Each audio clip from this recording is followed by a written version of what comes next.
अस्सलाम वालेकुम। कैसे हैं आप सब? उम्मीद है आप सब लोग बिल्कुल ठीक होंगे। मैं हूं डॉक्टर मोहम्मद शफाक और आज हम एक टॉपिक पे बात करने जा रहे हैं। बहुत अरसे से सुनने में आ रहा है कि चिन्योट और उसके आसपास के एरियाज़ में एक बीमारी है जो बहुत तेज़ी से फैल रही है और बहुत सारे लोगों को इसके बारे में अवेयरनेस नहीं है।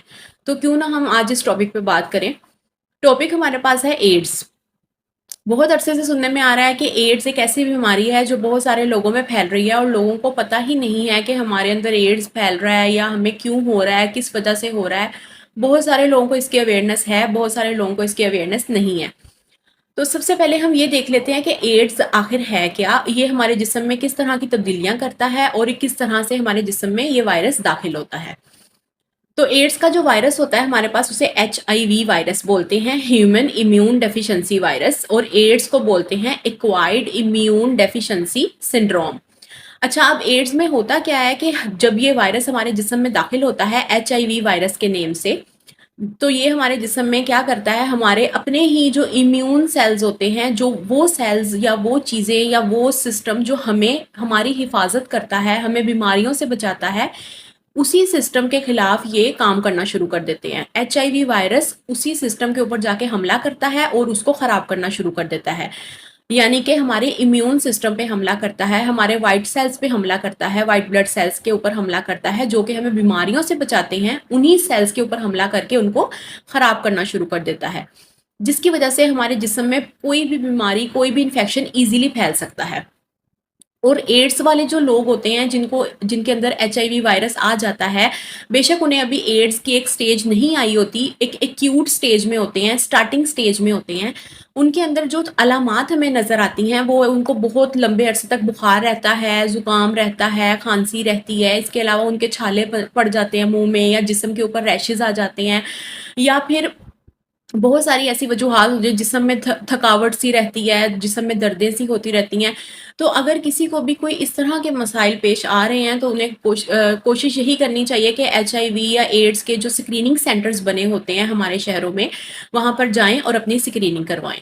इसके अलावा जो हमारे पास है कि HIV एड्स अलामात जैसे मैंने आपको बता दी, इसके अलावा हम ये देख लेते हैं कि ये किन चीज़ों की वजह से हमारे अंदर आ सकता है या क्या वजूहात हैं ऐसी। तो इसकी जो वजूहात हैं वो बहुत सारे लोग ये समझते हैं कि एड्स शायद मगरबी इलाकों की बीमारी है, मगरिब की बीमारी है। ऐसा कुछ नहीं है। एड्स की सेक्सुअल केसेस के अलावा और भी बहुत सारी वजूहात हैं जिसकी वजह से एड्स की बीमारी हमारे जिस्म में दाखिल हो सकती है।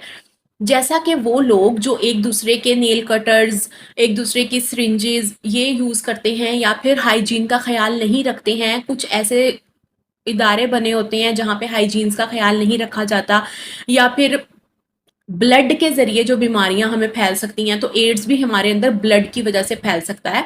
मतलब कैसे कि हम फॉर एग्जांपल कोई सिरिंज है, किसी ने किसी के ऊपर कोई सिरिंज इस्तेमाल की है और वही सिरिंज वो किसी दूसरे पेशेंट पे इस्तेमाल कर रहे हैं, मतलब उसकी हाइजीन का बिल्कुल वो ख्याल नहीं रख ले। हालांकि ऐसा नहीं होता कि एक सिरिंज एक ही पेशेंट के लिए हमेशा यूज़ होती है और उसके बाद उसको डिस्पोज कर दिया जाता है।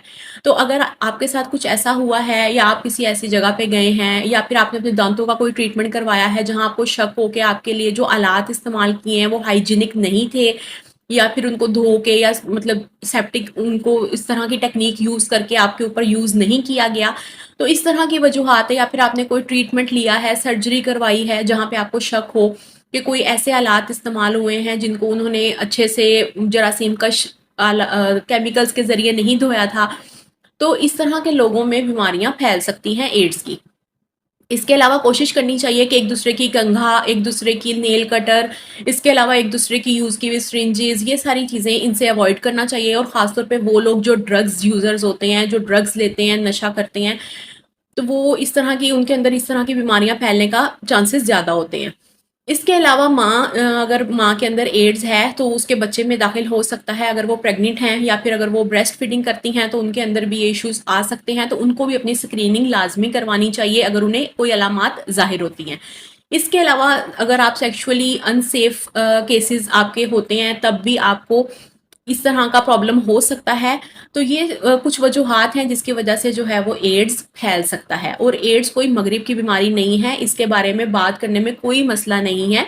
اگر آپ کو لگ رہا ہے کہ آپ کے اندر کوئی علامات آپ کو فیل ہو رہی ہیں، آپ کافی عرصے سے تھکے رہتے ہیں، بخار میں رہتے ہیں، آپ کو جسم میں ریشز ہو رہے ہیں، تو آپ کو اپنے ڈاکٹر کو ضرور دکھانا چاہیے، اپنے ڈاکٹر کو وزٹ کرنا چاہیے اور اس کو جا کے اپنی علامات کھل کے بتانی چاہیے، تاکہ وہ آپ کے ٹائملی آپ کو جو ہے وہ سکرین کر سکیں اور آپ کو ٹائملی آپ کی میڈیکیشن سٹارٹ کر سکیں۔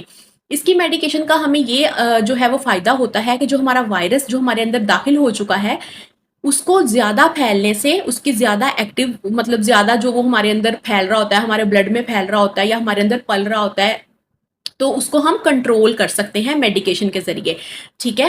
تو اس لیے اپنے ٹائملی اگر آپ کو کچھ ایسے علامات ظاہر ہوتے ہیں، آپ کو یا پھر آپ نے کوئی سرجری کروائی ہے یا کوئی دانتوں کا ٹریٹمنٹ کروایا ہے یا پھر کسی ایسی جگہ سے کوئی علاج کروایا ہے جہاں پہ آپ کو لگ رہا ہے کہ آپ کی ہائیجین کا خیال نہیں رکھا گیا، یا پھر آپ نے بلڈ لیا ہے کسی سے اور وہاں پہ بغیر انہوں نے چیک کیے، اس کے ٹیسٹ کیے، اس کا بلڈ اٹھایا اور آپ کو لگا دیا، تو یہ کچھ وجوہات ایسی ہیں جس کی وجہ سے ہو سکتا ہے کہ ایڈز پھیل جائے، ٹھیک ہے؟ تو اگر آپ کے اندر کوئی علامات ہوتی ہیں تو آپ ایچ آئی وی سینٹرز جائیں، وہاں پہ اپنا جو ہے وہ اپنی اسکریننگ کروائیں۔ اگر آپ کو کوئی علامات نظر آتی ہیں یا آپ کے ٹیسٹ پازیٹیو آ جاتا ہے تو اس میں کوئی ٹینشن والی بات نہیں ہے، آپ اپنے ڈاکٹرز کے پاس جائیں، ان کو اپنا دکھائیں۔ ایچ آئی وی سینٹرز میں ڈاکٹرز اویلیبل ہوتے ہیں، ان کے پاس وہ آپ کی ٹریٹمنٹ سٹارٹ کریں گے، اینٹی وائرل ٹریٹمنٹ سٹارٹ کریں گے، آپ کا میڈیکیشن سٹارٹ کریں گے، جو کہ ایک لمبے عرصے تک چلتا ہے، لیکن اس میں کوئی ٹینشن والی بات نہیں ہے۔ اس سے یہ ہوگا کہ آپ کے جو اندر وائرس ایکٹیو ہو چکا ہے بہت زیادہ یا بہت لوڈ کر رہا ہے، بہت زیادہ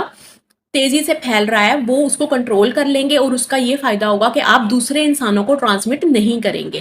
تو امید ہے کہ آپ لوگوں کو اس بات کی سمجھ آئی ہوگی، اور اگر کسی کا کوئی کوشچن ہو تو وہ کمنٹس میں پوچھ سکتا ہے۔ تھینک یو، اللہ حافظ۔